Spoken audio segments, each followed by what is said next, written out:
Hello, it's Frankline Jones again, the author of The Black Matrix.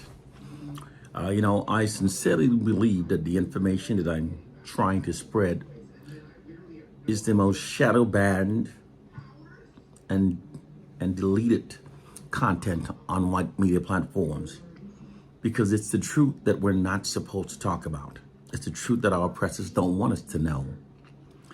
They want to keep our minds believing in things like biblical fairy tales and a silly slave syndrome myth. And they want to keep our minds in those directions, believe in those things, because those things keep our understanding of our plight and condition flawed. If our understandings are flawed, then all liberating remedies that stem from those misunderstandings will also be flawed. That's why they want us to believe all those falsehoods. Usually people have a right to believe whatever they choose to believe. However, there's a profound exception to this rule when it comes to the oppressed. The oppressed must gain a clear, concise, and accurate understanding of their plight and condition in order to liberate themselves. Because if our understandings are flawed, then all liberating remedies that stem from those misunderstandings will also be flawed.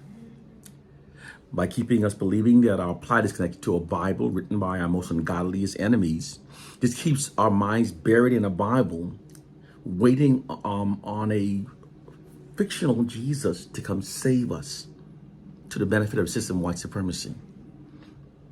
By believing that our conditions will result of a silly slave syndrome, this keeps us believing that there's something inherently wrong with us, which also benefits the system of white supremacy. The truth of our plight and condition is directly connected to the white society's monopoly over information that we receive. Their greatest power over us is the fact that they create the narratives that we believe. And they distort those narratives to keep us thinking and behaving in ways that serves and benefits the white society. It's in fact truly how they mentally enslave us. And those of us who do not critically think never notices our mental change. Case in point, many black people now insist to believe the version of slavery as taught by the white society, that most of our enslaved ancestors were fairly purchased. Now, this is designed to make us view the white society's enslavement of us as being less immoral, and it shifts the blame of slavery more greatly upon Africans. And this also adds to the narrative that we are our own worst enemies. It was the wretchedness of our blackness that enslaved us because our own people sold us off. But critically think, during slavery, Africans had all the gold, all the diamonds, all the minerals, all the natural resources. And Western money had no value whatsoever in Africa. In fact, the West had nothing that Africans needed. So what then did the white society use to purchase the majority of the slaves? If you believe the majority of the slaves was sold away, how did they purchase those millions of Africans? And why wouldn't they exploit their weaponry advantage of guns and cannons to maximize their profit by stealing most of the Africans? Yes, there were Africans who participated in the slave trade, but the majority who did so, they realized they could not, their weaponry, they couldn't overcome the white society's weaponry advantage of guns and cannons. The white society got gunpowder from the Chinese and weaponized it, and they used that weapon, those weaponized weapons against the Africans. So there were Africans who said, okay, you leave our tribe alone and we will help you get the other Africans that we captured. And that's how the Africans' participation in the slave trade was. But we've been given a version that places the blame more greatly upon Africans. The white society constantly gives us misinformation that is designed to make us think in ways that serve the white society. In our schools, even now, today, we are taught nothing about our history prior to slavery. And the white society justifies this by saying that is because we have no history prior to slavery, because we were illiterate and uncivilized.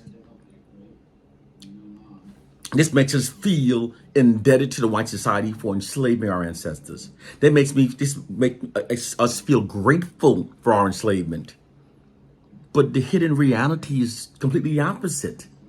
In Africa, the oldest university is in Africa, the oldest encyclopedia, the oldest writings, the oldest mathematical tools, the oldest human prosthetics, the oldest man-made structures are in Africa. The oldest standing kingdom exists in Africa. Africans were the first to build in stone, the first to smelt metal. Africans civilized Europeans, including introducing the daily bat to Europeans. But see, most of us don't know this because we're giving false narratives that are designed to manipulate us to think in ways that serve the white society. Regardless of how intelligent people are, if it's possible to control the information that are fed into their mind, it's entirely possible to control what they believe. The white society exploits their monopoly over information that black people receive to manipulate us to think in ways that benefits the white society. They deter us from even demanding our reparation that we're still owed. Okay? Now, we are owed reparation. After the Japanese were placed in internment camps, when they were released, they were given reparation. After slavery was abolished, the white enslaved were given reparation. After the Jewish Holocaust ended, the Jews were given reparation. The Germans were ordered to pay millions of dollars to them. And the UN and America also supports the Jewish. But no reparation went to black people. So they said, okay, how do they control us more? They have us believing, many of us believe that we are the dregs of the white society. They keep us believing that we commit most crimes. We are the large recipients of welfare. We are the largest ones to get on affirmative actions. Those are false narratives, but that makes us more compliant with white dominance over our lives. It utilizes the immense power that shame has upon the human mind to mentally enslave black people. The reality is this. Most crimes in the U.S. are committed by white people. During the administration of Barack Obama, he tried to have it made it a law that all states had to provide crime by race. The Republicans stopped it. Now, right now, crime by race is we only get it from the feds. And when you look at the feds, you will see that most crimes are committed by whites. Now, why is it that the Republicans and all the other states refused to follow what Obama was saying? Obama wanted to create this law where we could see breakdown by race of who was committing crimes. And the white society said no. They said no because if the truth became known, then it would go against their narrative that black people commit most crimes. They marginalize our image, criminalize our image because it aids them. It creates the facility that aids maintain their white dominance. Most violent crimes in America are committed by Caucasians. Caucasians are also more likely than any other group to commit the acts of matricide and patricide. That's the killing of their parents. Caucasians are also more likely than any other race to kill a family member for financial gain. Caucasians are also more likely than other groups to engage in incest and pedophilia than any other groups. But we never hear these narratives. When people see Caucasians, you think of them as being more morally upright and black people being morally low and more deviant. That's because our society is not functioned based upon the reality of facts. It functions based upon the narratives. And the white society feeds false narrative into our society. There are black people in America who has never heard a single positive narrative about themselves. Because keeping us believing the fraudulent worst about ourselves is how you maintain dominance over a people. You maintain dominance by keeping the people believe that we are the dregs of society. We don't know our true contributions. We don't know that most inventions that have revolutionized the world were either invented by a black person or were inspired by an early invention by black people. Most black people don't know that without black people, we wouldn't have skyscrapers. We only have skyscrapers because African Americans invented the elevator, the air conditioning, and the central heating. We wouldn't have cell phones if it wasn't for the invention of a black person. We wouldn't have the camera on the cell phone or the speaker on a cell phone. It wasn't for a black inventor. We wouldn't have the internet if it wasn't for Nigerian scientists who developed a supercomputer that allows us to go back and forth on large computers to communicate at the same time. Most people don't know this. We wouldn't have GPS if it was not for a black woman. People are totally clueless of our true narratives. The white society keeps our narrative negative because it affects us. So by keeping our narratives negative and then marginalizing our media images and then having us call ourselves niggers, we're being conditioned to see ourselves through a fraudulent, marginalized identity that aids the white society and maintaining their social dominance over us. This is the truth of our plight and condition. They're using social sciences against us. Although we do not face the type of white racism that our grandparents experienced, we're still experiencing white racism. When the blatant tactics used in the past for maintaining their dominance over black people became morally unacceptable and resulted in unprecedented unified black protests, they now hire social scientists. They have you thinking that our greatest threat are the skinheads. The greatest threat is the KKK. No. Our greatest threat are the social scientists and the propagandists who works behind the scene unrelentingly manipulating our minds to think in ways that serve the white society. They marginalize our image. They criminalize our image to manufacture societal consent for their mistreatment of us. They use the rap industry to negatively steer our culture. They negatively steer our culture while making us believe we are steering ourselves. Think. Our race has become synonymous with vulgarity. Our music, we say derogatory words. Our women are saying derogatory words. Bitches and hoes and F and this and screw and that. Because we don't control our media images. We don't control our music. The white oppressors does. They determine what goes on the airways. They control and our lyrics are supposed to always fit into certain narratives that serve the system of white supremacy. And these narratives shape society in ways that benefit the white society and exalts the white society and criminalize and marginalize black people. Through their monopoly over information, they've conditioned millions of us to perceive ourselves through a false inferior identity. I went into schools talking to high schools, talking to students. I remember in high school, black students in the back of the class says, man, come on, man. You know us niggas can't build rockets. You know us niggas. We have a perception of ourselves. And this perception of ourselves is a marginalized one and is continually being fed into our minds every day. Many of us know that we are learning more racially affirming facts from each other than we do in school. But most of us don't understand that's a social science. Because in order for a dominant group to maintain their position of social dominance over a subordinate population, they must condition them to accept their subordinate status. And this is achieved by denying the subordinate group of racially affirming information about themselves. We are being denied racially affirming facts about ourselves because it conditions us to accept the white society's dominance over our lives. Social scientists describe the process as instilling a value system into the collective minds of black people that makes us more compliant with white dominance over our lives. Look, there's nothing normal about calling ourselves niggas and bitches. There's nothing normal about sagging our pants. There's nothing normal about any of this. But we've normalized it. And our problem is we don't have any true leaders anymore. So therefore, there's no voice speaking out against the negative social engineering of our culture. We don't have leaders anymore. Remember, after the assassination of Malcolm X and Dr. King, J. Edgar Hoover says the only time there will be another black messiah if we create them, if they create them. So now they handpick their leaders. And the way they are our leaders. And these leaders work for their white society. When they control who is our leaders by giving national platforms to only those that are willing to work with the white society, that are following the rules of the white society.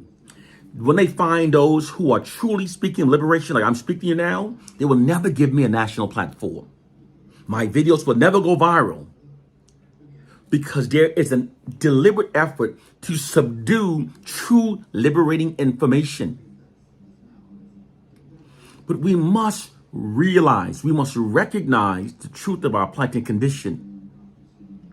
We must do it. Every generation has its purpose.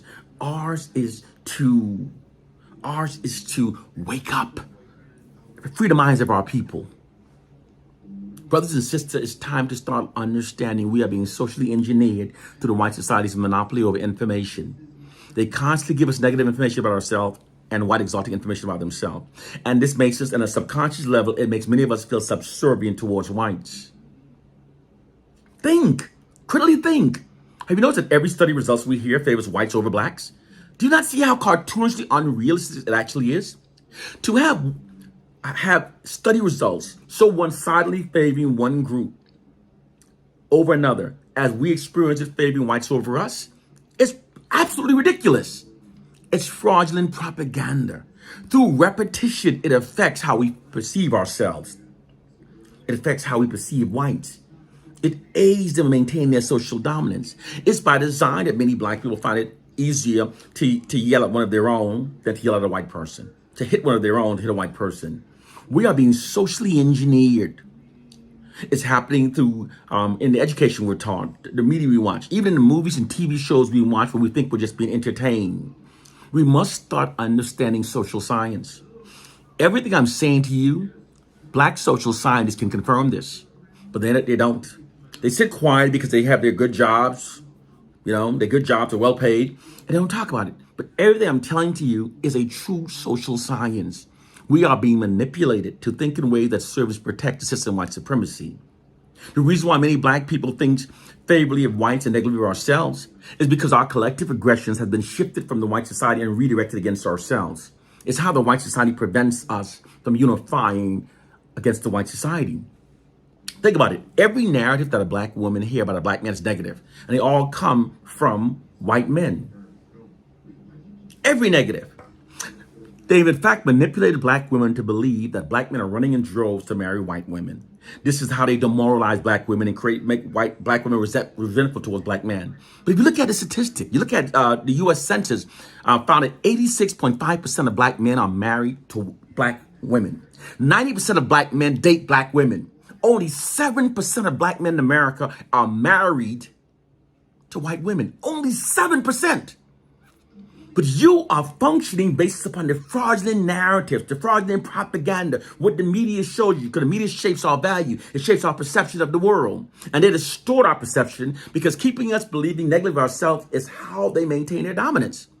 They've conditioned us to believe that there's a shortage of black on black love when the majority of black people love each other. The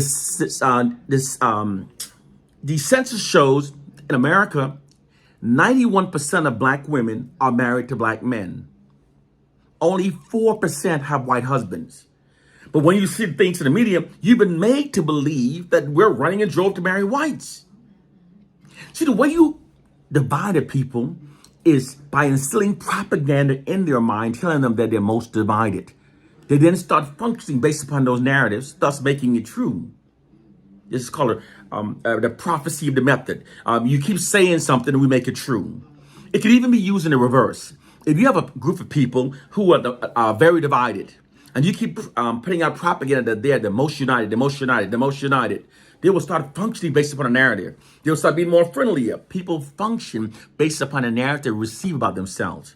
The white society keeps us believing that we're the most divided, we're the worst, we're our worst enemies. And it's how they control us. It's how they control us. We walk into a room, we see another black person, we're mean mugging. Because they have conditioned us to perceive ourselves through a false identity that benefits themselves.